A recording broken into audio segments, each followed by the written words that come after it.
CCI, Crash Course Instrumentation, presents episode number 32. Chapter 10. Wrap Up, Hardwired Safety and Amps, Start Logic, Playlist, Instrumentation Fundamentals, Hook. If it will not start, that is your logic saving you. The smartest panels do not need software to be safe. With a few contacts, a coil, and clear prints, you can prove a system is ready, stop it fast, and keep it down until you say go. What you will learn today: a clean, start, stop, plus seal-in pattern, how to stack a series of permissive OK contacts where trips live, what a simple manual reset latch looks like, how emergency stops and safety-rated contacts fit in, and the control power hygiene that keeps everything predictable. Core pattern, 3-wire with permissives. Stop, normally closed. Overload contact, normally closed. Permissive block. Series OK contacts that are normally open. Start, normally open. Seal-in, auxiliary contact that is normally open. Coil. If any OK goes false, there is no start. If stop or the overload contact opens, the coil drops immediately.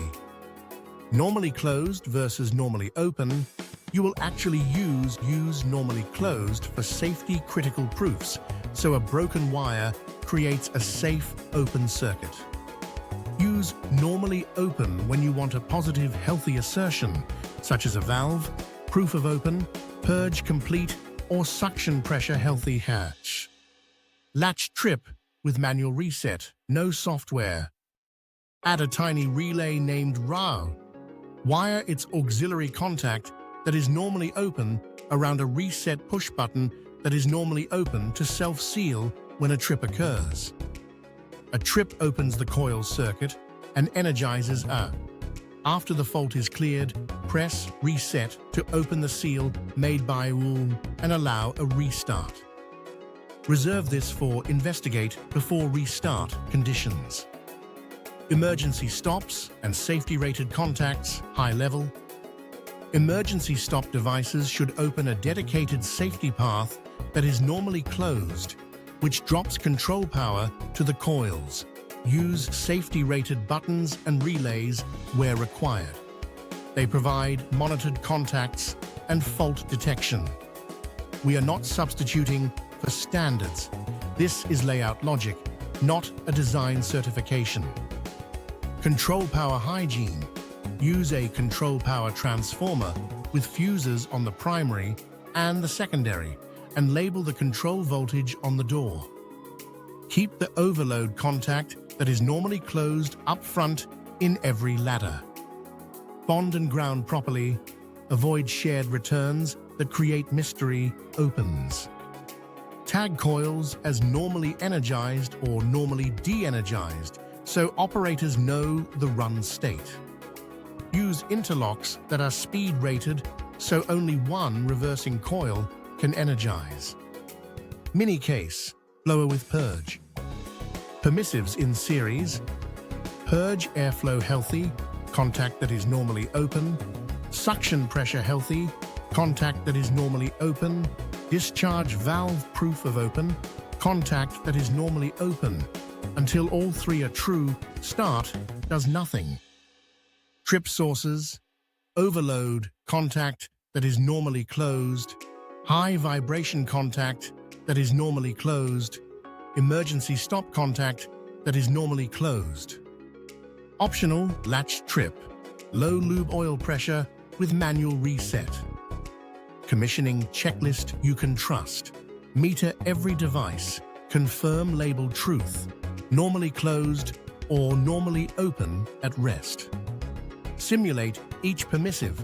Prove the diagram matches reality. Trip the overload and verify immediate dropout and proper reset. Pull the emergency stop. Confirm coils, de-energize, and cannot restart. Try to defeat the logic, tape a button, open a wire, and make sure the system still fails. Safe. Common mistakes to avoid. Using all normally open permissives, so a broken wire falsely permits a start. Placing the seal in contact on the wrong side of stop, so the motor will not drop on stop. Latching every alarm, which creates nuisance lockouts and operator workarounds. Forgetting control power transformer, fusing and labeling, which causes mystery trips and damaged transformers. History nugget. Before programmable controllers, refineries and mills used relay logic to control valves, pressure and purge. That visible logic still prevents surprise starts and shortens troubleshooting today. Wrap up. You now have a fast, safe recipe. Start-stop plus seal-in, a permissive block, clear trips, optional reset latches, emergency stops that drop control power, and clean control power practices. Pair this with Episode 31's reversing interlocks, and Chapter 10's hardwired control toolbox is complete. Thanks. Special thanks to Tony Koophout and the open source community for the incredible free curriculum that powers Crash Course Instrumentation.